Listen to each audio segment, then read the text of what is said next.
The hope is the cruelest part, not the pulling away, the hope that comes first. I want to start there, because most people who come to me aren't confused about the pain. They know it hurts. What they can't make sense of is the warmth that showed up right before it, the text that came out of nowhere, the evening where everything felt easy and real and just present. The moment they looked at you like you were the only person in the room, and then nothing. Distance. Silence. That familiar cold wall back in place like the warmth never even happened. And here you are, turning it over and over, trying to figure out what you did wrong. You didn't do anything wrong. That's the first thing I want you to actually sit with. Most people get this completely backwards. They spend all their energy analyzing the withdrawal, what triggered it, what they said, what they should have done differently. But the withdrawal isn't actually the most important part of this pattern. The hope is, the warmth is. Because that's what keeps you in the cycle. And once you understand why that warmth exists at all, and what it's doing inside your nervous system, this whole thing shifts. Let me start from inside the experience, because I know you've been living in it. I know what it feels like to be with someone who, in moments, makes you feel completely met, completely seen, like all the walls that are usually there have just dissolved.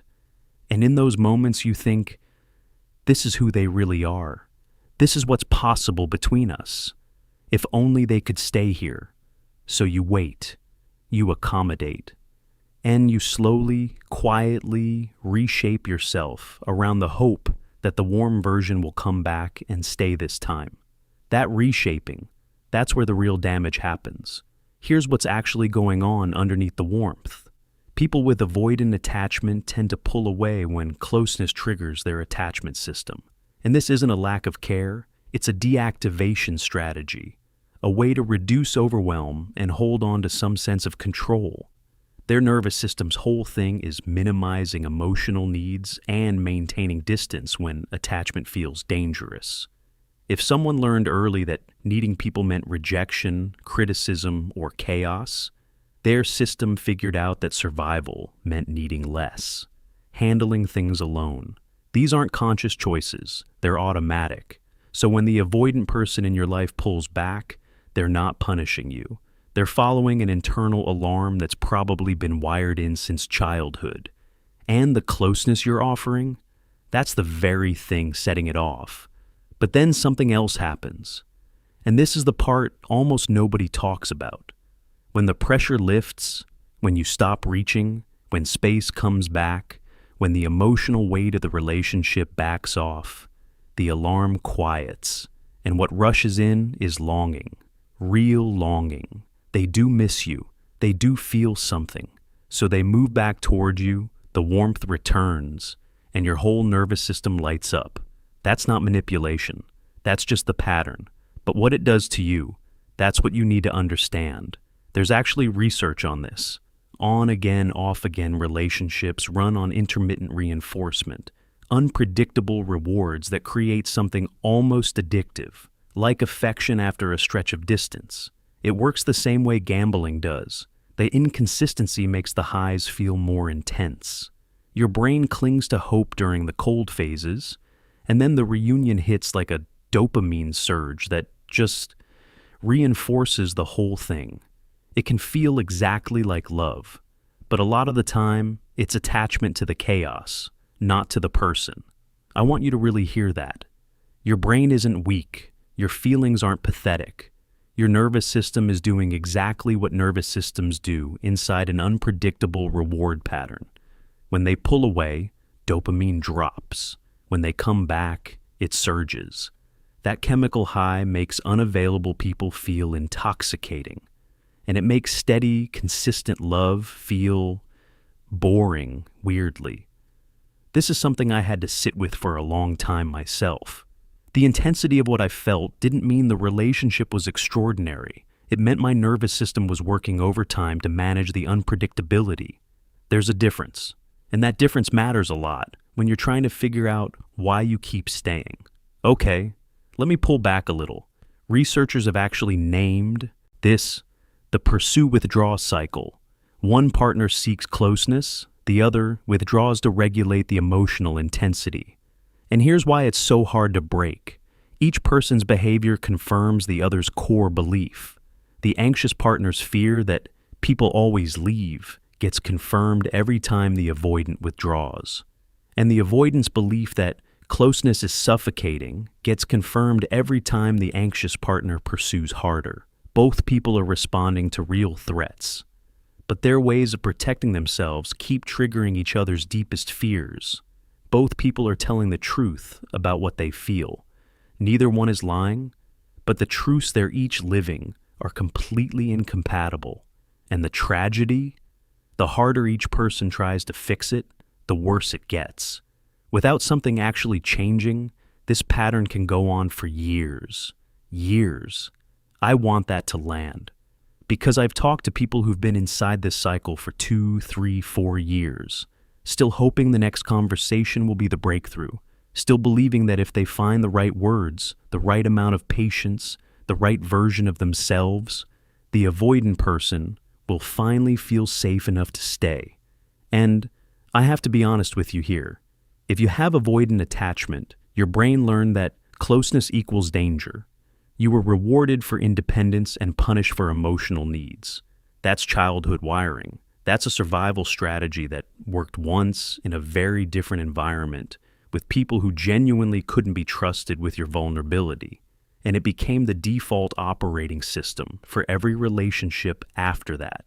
You cannot rewire that for them. You can't love someone's nervous system into healing. I know you want to. I get why. But the attempt to do that, that's where you lose yourself. Here's what I want you to sit with. When an avoidant person gives you warmth, it's real. I'm not saying it's fake. The moments of closeness are genuine. Avoidant attachment isn't the same as not caring.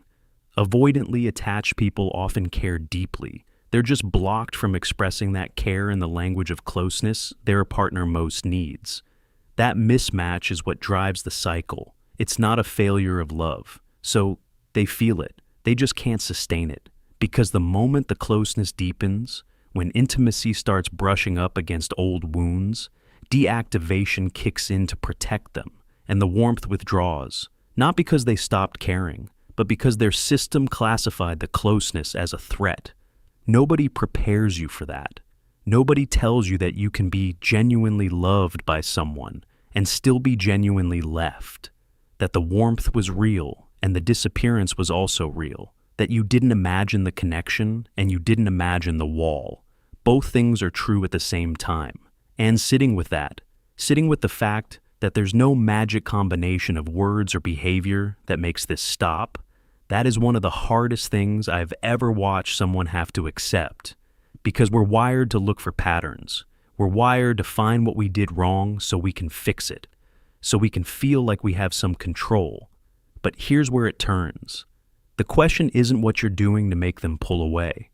The question is why you're willing to keep rebuilding yourself around a pattern that has already shown you what it is. Avoidant and anxious attachment are drawn to each other. Researchers have noted this across multiple studies. It makes psychological sense. The avoidant person's self-sufficiency feels like security to the anxiously attached partner, and the anxiously attached partner's expressiveness feels like warmth to the avoidant, at least at first. So you were drawn to each other for reasons deeper than conscious choice. The chemistry wasn't random, but familiar isn't the same as healthy, and magnetic isn't the same as mutual. The reunions feel intense, passionate, like relief. But the underlying pattern always comes back. And what that does to you over time, quietly, without you fully noticing, is that you start to shrink. You calibrate your needs downward.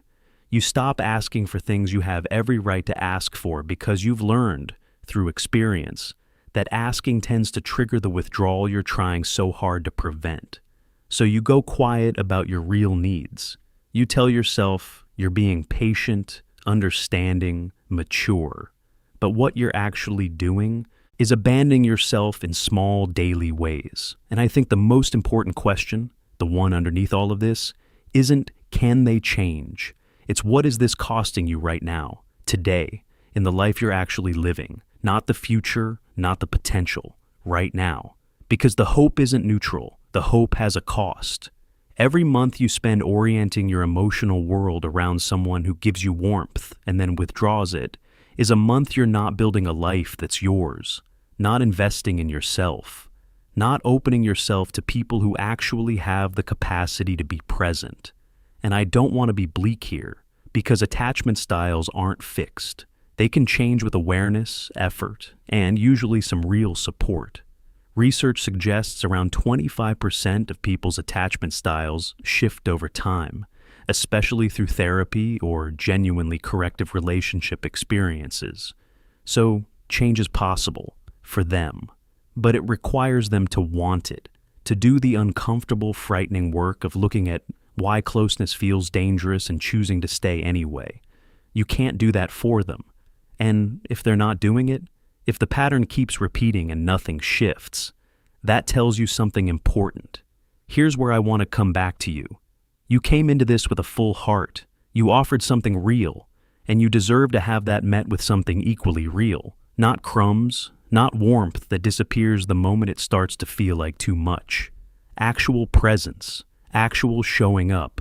And the moment you genuinely believe that, not just intellectually, but in your bones, the dynamic changes.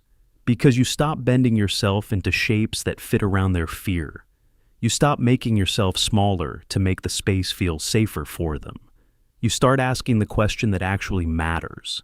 Not, how can I make this work? But does this deserve to continue? The warmth they give you isn't a promise. It never was. It's a glimpse of what they're capable of in moments when their fear quiets. And you've been living for those moments, building your whole emotional world around the possibility of them. Sit with that for a second. You deserve someone who doesn't make you wait for the fear to quiet down just to feel loved. Someone for whom choosing you isn't the brave thing.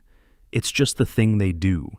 Naturally, consistently, without you having to earn it again every time the distance comes back. The hope was never the problem.